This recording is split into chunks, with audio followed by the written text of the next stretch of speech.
Let's see this problem. What is angle of dip at equator? तो हमें पूछा जा रहा है कि इक्वेटर पे, अर्थ के इक्वेटर पर एंगल ऑफ डिप कितना होगा। तो ये हमारा अर्थ रहा, ठीक है।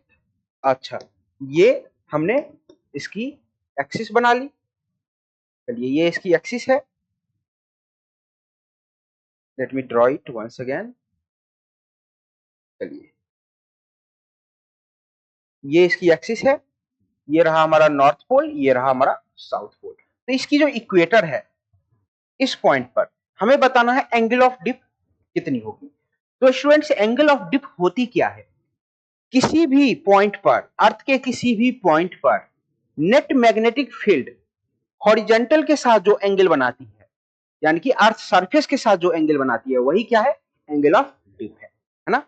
तो जैसे कि मैं इस जगह पे खड़ा हूं, अगर अर्थ की मैग्नेटिक फील्ड मैं मान लू कि ऐसे है, अर्थ की मैग्नेटिक फील्ड कैसे है? ऐसे।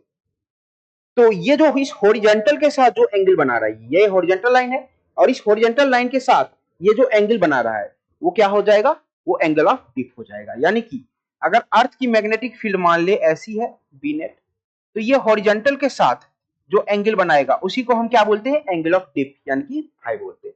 चलिए, अब अगर मैं बात करूं इक्वेटर पे क्या होगी, तो उसके लिए हमें मैग्नेटिक फील्ड लाइंस बनानी पड़ेगी, है ना। तो चलिए मैग्नेटिक फील्ड लाइंस बनाते हैं।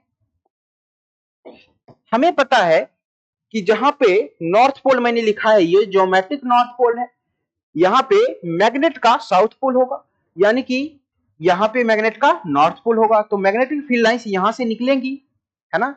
मैग्नेटिक फील्ड लाइंस यहां से निकलेगी और यहां पे जाकर के टर्मिनेट हो जाएगी, ठीक है।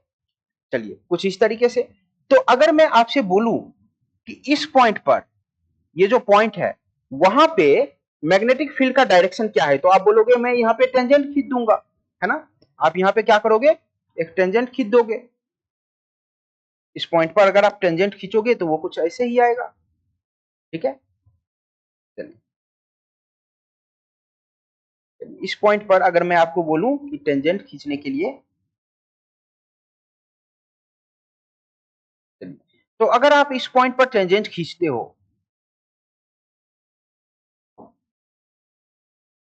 चलिए, तो आप देख सकते हो कि इस पॉइंट पर खींचा गया टेंजेंट और अर्थ सरफेस पर खींचा गया टेंजेंट, दोनों ही क्या हो जाएंगे? पैरेलल हो जाएंगे।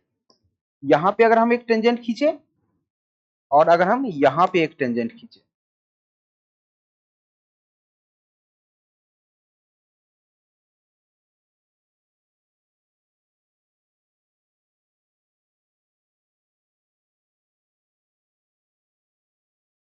इन दोनों ही जो टेंजेंट है वो आपस में क्या है? पैरेलल है। यानी कि इस पॉइंट पर जो मैग्नेटिक फील्ड होगी ना, वो अर्थ सरफेस के क्या हो जाएगी? पैरेलल हो जाएगी। अगर मैग्नेटिक फील्ड अर्थ सरफेस के पैरेलल हो जाए तो एंगल ऑफ डिप कितना हो जाएगा? 0 डिग्री। तो हम कह सकते हैं कि at equator angle of dip कितना हो जाएगा? 0।